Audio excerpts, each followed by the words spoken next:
Never take anything the narcissist says personally. They are really good at making you feel insecure, at breaking you down and figuring out what makes you tick and using that against you, or throwing insults at you at the speed of lightning, projecting their own insecurities and forcing them down your throat until you personalize it and believe it's your own attributes. They are experts at tearing down your self-esteem so you believe that something is wrong with you or lower your worth or feel like you're not good enough. I personally believe that one of the keys to recovering from narcissistic abuse is not personalizing, whether in the past, whatever the narcissist had said to you or tried to project onto you, or in the current situation, or in the future, if you ever come across them again and they try their tricks on you. Grey rock is your best friend, right? And I believe that grey rock in combination with building self-esteem, no personalizing, are crucial for surviving and recovering from narcissistic abuse. So what are some of the things they say at you that you might take personally or might affect you when they shouldn't? You might find some of the things they say create sort of hate for people or things you previously loved, right? They might devalue them or insult them, talk badly about them until you view them in a different light. They have a way of making things bad, making things look bad, and making people hate each other, right? Triangulation, for example, making people hate each other or making people hate something that they previously loved. Like, for example, if you loved watching the Olympics or, I don't know, sports on TV, they will say the most horrible things about that, make cliches, whatever they can to make you view it in a bad light, especially if they have a specific reason for doing that. Maybe you watching your sports is taking time away from serving their needs, so they will tear that down so you don't do it anymore and you go back to them. You might also feel like um, you have low self-esteem or no confidence. Their bullying has created low self-esteem in yourself, so they throw insults at you, make you feel unworthy.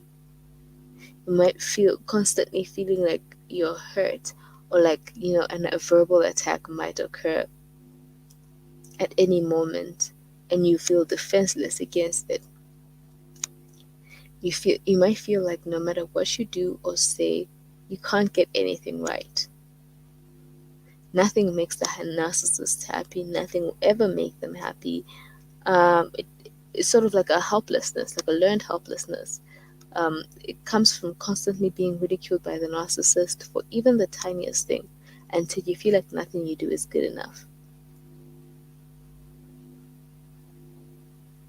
They also like to attack things that make you who you are, things that are parts of you that make you stand out. This could be your ethnicity, your hair, your skin color, things like that are inherently part of your eyes, your legs, your arms, the way you talk, the way you say certain words, just things that are personal to you. They attack that, so you associate like something is wrong with you. You feel ashamed of a certain part of you, or you feel ashamed of yourself because you've been ridiculed and attacked for being yourself. So why do they do this? Why does the narcissist need you to hate yourself, right?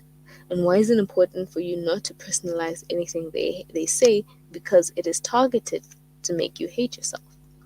Why do they devalue and invalidate everything you do? The answer is simple: control. They want you to comply with their way of life. They want you to do things as they say. So they break you down and want to rebuild you in their image. You see, the narcissists don't have a solid identity and see themselves in relation to other people. That's why they need so many people around them to feed their identity. For example, if a narcissist wants to see themselves as a hardworking person, instead of changing their behavior from being lazy and start doing the hard work, waking up early, putting in extra hours, things like that, instead of making those changes, they would rather start I am a hardworking person campaign and convince everyone around them or their flying monkeys that it's true. And these people start echoing this. Yes, he's very hardworking. He's hardworking. He's hardworking, which gives a distorted version of reality, a sort of illusion. Because the truth of the matter is, the evidence is not there. They're not physically showing up as a hardworking person, right? They're still lazy. They're still waking up at 10 a.m., 11 a.m., not putting in the hours, which is fine if that's, that's your way of life. But I'm just saying they're still doing the behaviors that make them not hardworking, but yet the message now is they're so hardworking. And it creates this sort of illusion. But that's how they operate. They don't want to do the work, what is required to become that type of person. Anyone can become hardworking, but they don't want to do that.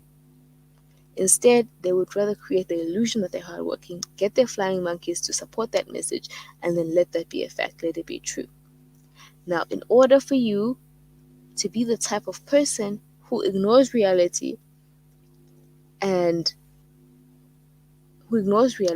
goes with a lie, even if the evidence you can see with your own eyes completely says that's not true, they need to tear you down and make you cling onto their every word. And in order to tear you down and make you cling onto their every word, they throw insults, they devalue you, they build low self-esteem, make you hate yourself, so that you go to them for approval and they have control over you, and you do as they say and you create their reality. See how it goes? They don't care about the rest of the world. They just need their little corner of reality to be exactly what it designed to make them feel like to feed their ego, make them feel like they're this special, wonderful, fantastic person. They need people to validate them, to feel human, to feel seen, to feel alive. I will do a whole series of videos, I think in November, on the fake world of the narcissist and how they use other people to sort of create an illusion. So yeah. So back to the topic of invalidation and devaluing people. So anyone who refuses to bend to their will, to going along with their lives, is the person who they tear down and insult and devalue and get their flying monkeys to turn against them. That's a way to break you down so you conform to them. They do this to shape your behavior. They want you to do as they say, but the problem is, because you're an individual person with your own needs, your own wants, things that you want out of life that have nothing to do with the narcissist, that might even go against what they want or their identity. For example, they want you to be a sort of romantic interest for them, right?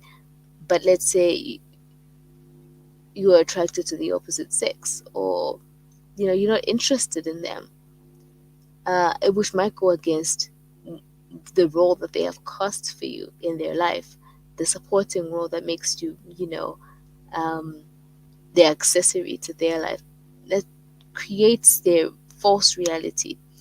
That might anger them, even though it's your identity, it's who you are as a person, right?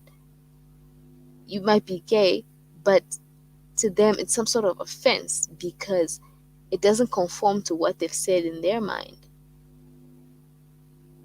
right?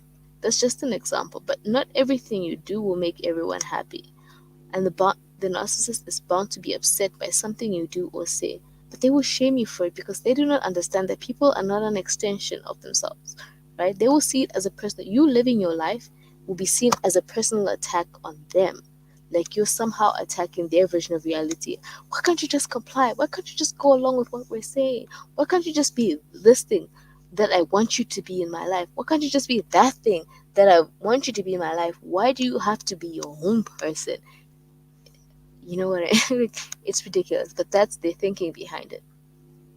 I've seen this on multiple occasions.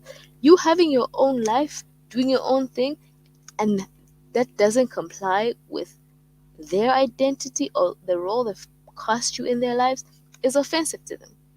It's a completely offensive, and they freak out and they go crazy over it. And this is when the attacks and the insults sort of come in. Sometimes they'll just attack and insult you just because, but this is when the heavy devaluation and invalidation really comes in. So it's important to not personalize, especially if you want to be free and live your own life and do what you want to do.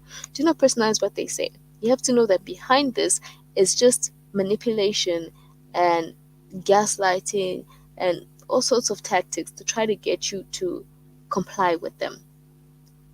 They want to make you feel ashamed of yourself, feel an internalized feeling of wrongness, all sorts of things just so you comply to them. So, how do you not personalize what they say? Because it can be hurtful to have someone who's constantly attacking you, someone who gets a bunch of their flying monkeys to all go and attack you. How do you not take it personally, right? It's easier said than done. Well, you have to remember that they have an agenda. Remember, everything they're saying is essentially fake, it's all a lie.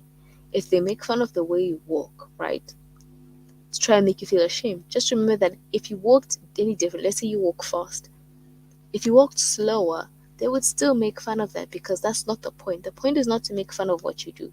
The point is to make you feel like you're doing something silly by being you. Something that is part of you is silly and stupid and you should be shameful.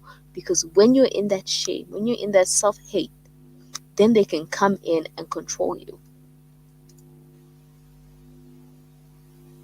You have to remember that they're not um, of sound. They're not well. They're not okay. They're evil. So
sorry, my mic turned off.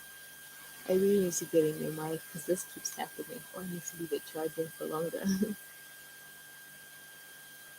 Yes, so I was saying you have to remember that they're not in their right mind. So the source is not it's not a reliable source. They have ulterior motives for what they say. So they could say something, they could again make fun of your walking, but it has nothing to do with your walking. There's a whole bunch of reasons behind it. It could have been you walking today, they'll tell you you walk too fast. Tomorrow it'll be you walk too slow. They're constantly contradicting themselves for the sake of making you feel bad about yourself. So remember, they're a joke. I just say it as it is. They're a joke, and you need to see this that when they come in and try to invalidate and talk their rubbish, just shake your head, face calm, and say, "This is ridiculous. What are you trying to do? Who are you?" What someone else says and does is not a reflection of you; it's a reflection of them. Things that come out of people's mouths first process in their brains, and unless you're living in their brain, it has absolutely nothing to do with you. People's opinions of you has nothing to do with you. You're not in charge of what people say or do, so stop taking responsibility for other people's actions. And when someone shows you who they are, believe them. When the narcissist shows you that they are toxic, remember that. Remember this is a toxic individual and should not be trusted. So when they come at you and they start saying sort of rubbish, remember that that they know you're toxic and I can't trust the thing you say. And the fact that they attack you and they come after you and they try to devalue and embarrass you is a sign that you did not give in into their reality or their psychotic behavior. Like the flying monkeys did. You are the champ. You're the true hero here because you stuck to the real reality. You stuck to your truth and you didn't give in to that for the sake of a crybaby. Imagine being the person who gave into them. Imagine having to go along with lies upon lies, even though you know it's a lie, because someone's gonna have freak out and have a breakdown and have a throw a tantrum. You know how narcissists throw tantrum if you don't do things their way. They'll throw a whole tantrum until you comply with what they want. Imagine that, right? Gave in to Rosemary's Baby. No thanks. And I always say this. I say this in multiple of my videos. When the narcissist, there's stages where they try to like throw insults and devalue to make you go along with them, but then sometimes they will like throw a tantrum if things don't go their way and they want to behave a certain way. They start freaking out. I always say this. When they do that, sit back, relax, and watch them throw a tantrum. It's not your responsibility to fix a grown person's tantrum or it's not your responsibility, so don't take responsibility for fixing it. We're all in charge of our own feelings, and if someone cannot process and respond to their feelings properly, that is none of your business, especially someone as toxic as a narcissist. So sit back, watch them throw their little tantrum, freak out, and then stand by your answer and say, "Yes, I said what I said. No, I'm not going to do that. No, I'm not going to go there.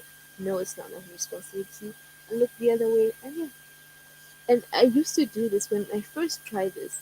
I was kind of scared. I was like, oh my god, what's going to happen? But then what they do is, okay, they just stop because they realize they're not getting the correct reaction out of you. So they stop.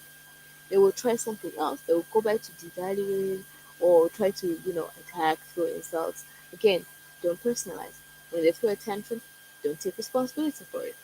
When they try to get you to get into a fight with them, respond, don't react. When they're shenanigans, trying to get your reaction or whatever, you're gray rock. You know what I mean? Respond, don't react, don't personalize, gray rock, distance yourself, set boundaries, all these little things. These are all the sort of techniques you can use if you have to deal with a narcissist, let's say in your family or at work, you have to be around them. You can use all of this to sort of block their attacks and stop them in their tracks and show them that no, I am not getting engulfed in your world. I said what I said. I will stand by my truth. I will stand by my reality. Say what you will say. I don't give a damn. I'm not going to take responsibility for what comes out of your mouth and what happens in your brain. That has nothing to do with me. I will stand here by my truth and excuse myself from you. That's all. Do not personalize. It's none of your business. Whatever the hell's going on with a narcissist, it really is none of your business. There is a lot of confusion and mess in the mind of a narcissist, and you don't want to be involved in that. So take yourself out. Save yourself the trouble. Yeah, so that is all I have for today's video. Thank you so much for watching this live. I hope that you join me for my next live. And if you like this type of content, would like to know more about narcissistic abuse recovery, please subscribe and hit the notification bell to be notified when I go live next. Thank you so much. I'll see you in the next live. Bye.